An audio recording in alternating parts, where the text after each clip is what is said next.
Bonjour à tous, alors nous voilà partis sur la route du Nord à partir de Salt Lake City. Évidemment on se dirige toujours vers l'Alaska. On a cet objectif un peu mythique en ligne de mire et on s'est coordonné avec le climat pour arriver dans cette zone pas trop tôt au printemps. Et on va voir qu'on a quand même eu un peu froid et on a vu de la neige au bord de la route. Alors la route à partir de Salt Lake City, c'est une route qui est une route bucolique qui traverse la campagne. On a là quelques cultures, mais on a aussi des contreforts de montagnes un peu partout. On l'a dit, Salt Lake City, c'est une ville qui est entourée de montagnes.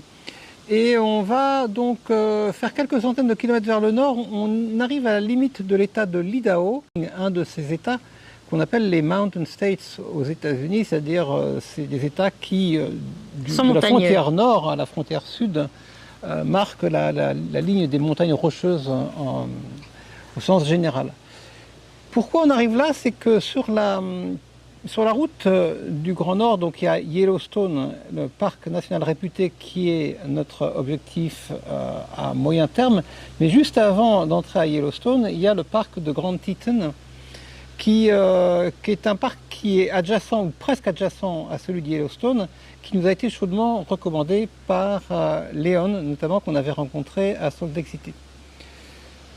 Donc on a décidé de passer un petit peu de temps à Grand Teton. D'abord on s'est arrêté dans une ville avant de rentrer. C'est ça, pour entrer à Grand Teton, il faut faire escale à Jackson. Oui, parce qu'il fallait absolument qu'on s'équipe en cas de rencontre avec les ours. Donc il fallait qu'on s'achète une bombe anti-ours, une bear spray, qu'on a trouvée à Jackson, dans l'un des magasins Smith, qui est, pour faire un lien avec la vidéo précédente, un des descendants de Joseph Smith, le prophète. Le prophète mormon. Le prophète de l'Église des 100 des derniers jours, les Mormons.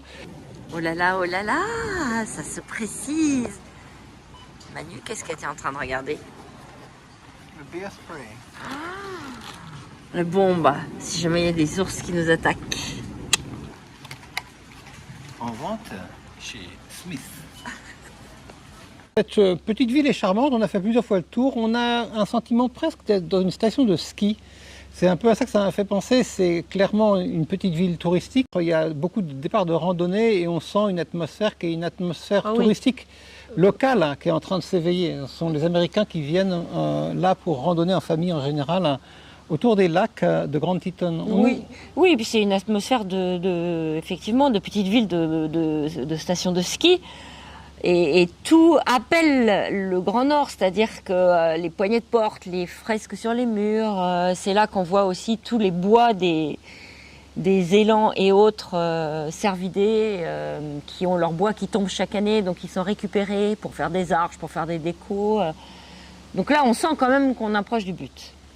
Tout à fait. On change vraiment d'atmosphère. Pour nous, c'est presque imperceptible parce que c'est progressif, mais on passe de l'atmosphère purement rocheuse de l'Utah avec tous ces parcs nationaux dont on a parlé et on s'engage vers une nature qui est beaucoup plus marquée par des lacs et des forêts de conifères, et bien sûr la promesse des ours qui est là plus ou moins en arrière-plan, et on va finir par les trouver ces ours, mais peut-être pas tout de suite.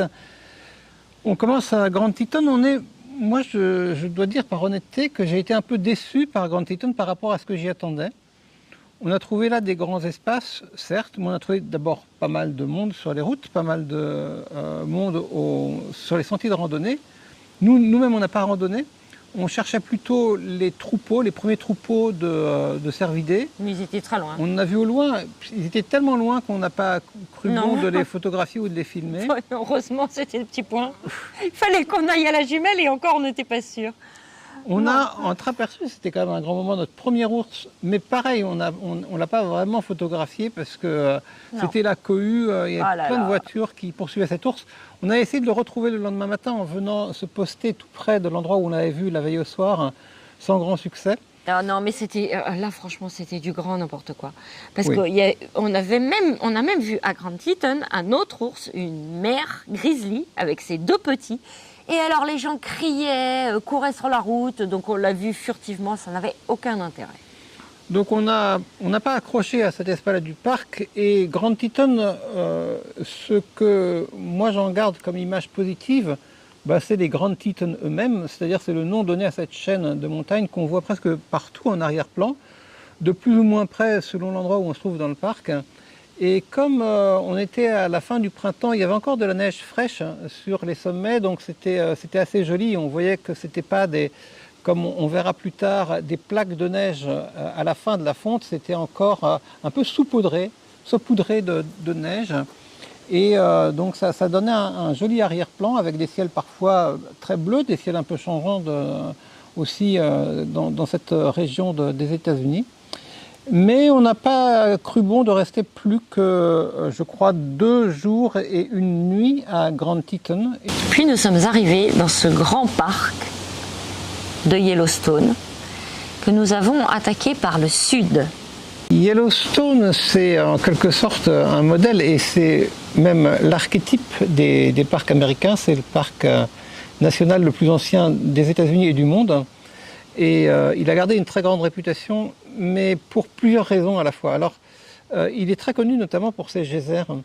Et l'attaquant par le sud, il était assez naturel de commencer par là, à peu près, quoique les geysers se trouvent techniquement plutôt sur la partie ouest. Mais compte tenu de la circulation possible dans le parc, des routes qu'on peut prendre, il était assez logique de commencer par les geysers. Avant d'arriver aux geysers, on a longé le lac Yellowstone. Alors on s'engage, oui. Qui est immense. On voit la neige. Nous, ce qui nous dérangeait un petit peu potentiellement dans Yellowstone, c'était le froid qui y règne parce qu'on est à plus de 2000 mètres d'altitude. Et c'est pas seulement qu'on est en altitude, c'est que c'est un climat qui est ultra continental, hein, donc avec des grosses amplitudes thermiques, et il pouvait faire très froid la nuit. Par ailleurs, à cette époque de l'année, les campings ne sont pas vraiment encore ouverts à l'intérieur, ou seulement 1 ou 2. De toute manière, ils sont réservés 6 mois ou 1 an à l'avance. Il n'était pas question pour nous qu'on puisse dormir à l'intérieur du parc. Donc on avait l'obligation de sortir du parc à chaque nuit. Donc ça a déterminé un petit peu notre parcours, et on s'est un peu empressé alors d'abord de longer le lac, et puis de s'arrêter à un certain nombre d'attractions qui relevaient plutôt de la géothermie. Donc on a commencé par s'arrêter au principal parc de geysers. Les geysers, il y en a quelques dizaines, quelques centaines peut-être à Yellowstone. Ils sont tous répertoriés, ils portent un nom. Et il y a une bonne partie d'entre eux, peut-être la moitié, qui sont regroupés en un espace qu'on peut parcourir à pied. Il y a là des chemins de planches, il y a des panneaux indicateurs, il y a un immense centre des visiteurs qui indique précisément à quelle heure les geysers vont connaître leur éruption. Et le plus fameux d'entre tous... C'est pratique. Et donc on peut se faire un petit peu son programme. Alors le plus connu d'entre tous les geysers, il s'appelle Old Faithful, le vieux fidèle en quelque sorte. Et pourquoi on l'a appelé ainsi? Non pas parce que c'est le plus remarquable, et d'ailleurs il nous a presque un peu déçus par rapport à d'autres, mais parce qu'il est extrêmement régulier. Ça fait des dizaines d'années qu'il souffle son jet d'eau toutes les 45 minutes à 2 heures à peu près, mais c'est plus précis que ça en réalité, parce que là c'est l'amplitude maximale. En réalité c'est beaucoup plus précis que ça, et on a des intervalles qui sont bien connus, alors des moyennes, des écarts types de durée entre les éruptions. Et compte tenu de ce qui s'est passé plus tôt dans la journée, le centre des visiteurs est capable de faire une prévision, on va dire qu'à 90% de chances d'être réalisée à 5 ou 10 minutes près. Donc c'est une très bonne attraction touristique, parce que c'est presque aussi réglé qu'un spectacle qui serait organisé par des hommes. Hein. Et ça se traduit par une immense foule. Oh là là. Rien que ça, déjà, on le regardait d'un œil noir, le Old Faithful. Alors tout le monde commence à se préparer 30 minutes, 20 minutes à l'avance, et tout le monde est là à l'heure dite. Et à l'heure dite, forcément, Old Faithful pousse son immense soupir qui dure 1 à 5 minutes. Soupir humide qui nous a pas laissé un souvenir impérissable. Non mais c'est joli, mais c'est beaucoup trop. Enfin, il y avait beaucoup trop de monde. Il y a trop de hype par rapport à ce que c'est en réalité. Alors on a eu la chance de voir, en fait on l'avait vu un tout petit peu auparavant, de voir un autre geyser qui s'appelle le The Grand Geyser. Et il est un peu plus haut, il est plus puissant, il est plus spectaculaire, mais par contraste avec Old Faithful, il érupte, je crois, simplement toutes les 4 à 5 heures, donc il est moins facile à organiser, disons à mettre en place dans un voyage organisé. C'est pour ça qu'il est sans doute un peu moins réputé. Oui, parce que franchement, il est très beau. Il nous a davantage plu. Ah oui, enfin, l'éruption dure longtemps. Elle est progressive, on a bien le temps de voir les bulles qui montent petit à petit pour finir en un grand jet, mais qui mesure, je sais pas, 8 mètres, 10 mètres. Un peu plus que ça. Hein. C'est vraiment, vraiment joli. Et puis surtout, il y avait 20 personnes, 30 personnes. Oui, et moins de personnes, quoiqu'il y ait des petits gradins aussi pour assister au spectacle. Et il y avait aussi une jolie petite marmotte qui était pas loin de nous, donc ça ajoutait un petit peu au spectacle. Oui, la marmotte, elle doit être habituée à voir effectivement tous les jours, toutes les 5 heures, des gens qui viennent s'asseoir, donc elle est là, près de nous. À cet endroit, on a aussi fait la connaissance d'autres personnages du parc, ce sont les bisons. Et il y avait là un troupeau de bisons, c'est assez curieux parce qu'ils étaient vraiment très près de Old Faithful.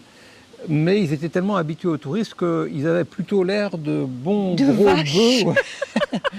Donc ça ôtait un petit peu du caractère sauvage du spectacle. Ouais. On a revu des bisons plus tard dans Yellowstone et c'était mieux, je dirais, parce qu'on les voyait plus dans des grandes plaines. On en a vu à la sortie de ce parc de Geyser, voilà. Et les bisons, enfin, on vous le remontrera à plusieurs endroits, c'est que c'est toujours la même chose, c'est eux qui ont priorité. Donc ils prennent leur temps sur la route et parfois ça crée des embouteillages. Ils ont la priorité et ils le savent et ils en jouent. Ils n'ont pas de raison de se priver. Donc on les voit vraiment très bien. Et ça, c'est une des choses qu'on est sûr de voir quand on va à Yellowstone, ce sont les bisons. Il n'y a pas de doute là-dessus. Dans l'ensemble, moi, je n'ai pas trouvé que la réputation de Yellowstone était méritée à cause des geysers. Mais on n'a pas fini les geysers, Oui, bien sûr. À cause de ce parc de geysers-là, on a un peu approfondi en poursuivant notre route vers Gardiner, qui est la petite ville qui allait nous servir d'escale. On est passé d'abord par le long du lac Yellowstone, qui est la pièce maîtresse du parc, qui est enneigé et glacé à cette époque de l'année. On s'est dirigé vers un endroit qui s'appelle Inspiration Point. Alors là, on ne peut pas à proprement parler de geyser, mais on a une activité géothermique qui se manifeste par des lacs de couleurs étranges, parce qu'on passe du bleu turquoise clair au marron boueux. Ça, franchement, c'était beau. Ouais. Inspiration Point, ça reste un endroit qui est assez touristique parce qu'il y a une sorte de boucle de chemin de planche et donc on a tout un tas de gens qui font parfois d'ailleurs la boucle assez rapidement en marchant, en prenant des photos rapidement puis en poursuivant leur route. Et c'est bien ce qu'on a fait nous aussi parce que finalement il n'y avait pas grand chose d'autre à faire. Une petite heure de promenade qui nous a permis de voir surtout les dégradés de couleurs. On est là sur un panorama qui est principalement horizontal. Plat. Il n'y a pas de relief, ou non. peu. Non, oui. À la fin, à la sortie de ce site-là, on a un point de vue en hauteur d'un autre petit geyser. Je ne sais pas si tu te souviens. Juste après, on est reparti en pensant aller directement au point de bivouac. Et sur la route, il y avait encore un point d'arrêt possible. On a hésité, puis on s'y est rendu et on a été content de ce choix. C'est un endroit qui s'appelle Artist's Paint Pots, les pots de peinture de l'artiste. On prend aussi un petit peu de hauteur, ce qui permet d'observer le site dans son ensemble. Franchement, c'était beau. Ouais. Parce qu'on est arrivé hyper tard, à la tombée de la nuit. Du coup, on avait de très très jolies couleurs de coucher de soleil à ce moment-là. Et ça rendait la scène féerique parce qu'il y avait la vapeur qui se mélangeait avec le crépuscule. Puis il y avait aussi ce qui était un peu différent de ce qu'on avait vu jusqu'à présent, plutôt des bouillonnements, comme des chaudrons de boue qui bouillonneraient, et avec de jolies petites bulles qui éclatent assez lentement d'ailleurs. On sent que c'est comme si c'était à feu doux. Et bon, ça c'était relativement intéressant. Et on est sorti vite, parce que c'était la nuit. Ouais, et là cette fois-ci, il fallait rentrer. Donc on a commencé à s'établir Un campement. dans le village de Gardiner et en fait, on y est revenu plusieurs nuits de suite. C'est devenu un petit peu notre base pour visiter Yellowstone. Pas qu'un petit peu, complètement. On a dormi toutes les nuits là. Et cette base, outre qu'elle nous a beaucoup plu parce qu'elle offrait des services très intéressants, on pouvait se doucher, avoir la Wi-Fi près de la bibliothèque, on était presque seul à camper à ce moment-là. Mais surtout, on se trouve à la porte même. Exactement. Et on se trouve à une porte qui a de surcroît une particularité, c'est que c'est la porte historique, Oui, la première porte d'entrée. du premier parc national de l'histoire. Et elle a un côté monumental.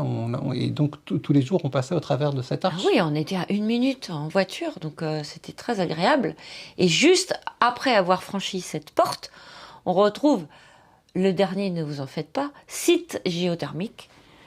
Oui, alors juste après, il faut quand même monter, je crois, un dénivelé peut-être de 200-300 mètres. Donc c'est Oui. une petite route de montagne qu'on s'est habitué à faire, une dizaine, une quinzaine de minutes entre les deux sites. Gardiner d'une part et d'autre part l'autre site qui s'appelle Mammoth Hot Springs. Donc là, on fait référence au mammouth. Et en fait, c'est le site qu'on a préféré de loin en matière de site géothermique. Alors vraiment, j'ai vu beaucoup de choses dans ma vie, mais ça, je trouve ça hyper joli.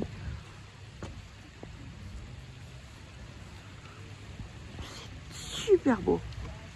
En fait, ce qui est super beau, c'est qu'on a l'impression qu'on est dans un monde où il n'y a pas beaucoup de couleurs. Presque comme du sépia. Il se présente à nous comme une sorte de falaise sculptée, dans, là encore, un très joli dégradé d'ocre jaune blanc.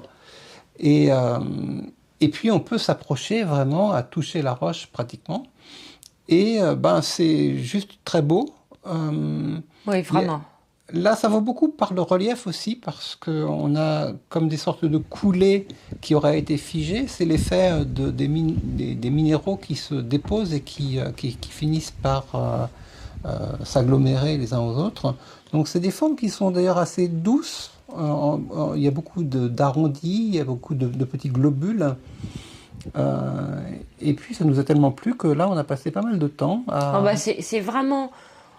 Ça vient pas de nous, c'est-à-dire que moi je m'amusais à écouter les réactions des gens et tous les gens qui arrivaient ils disaient oh, waouh, et c'est vrai que c'est vraiment très joli.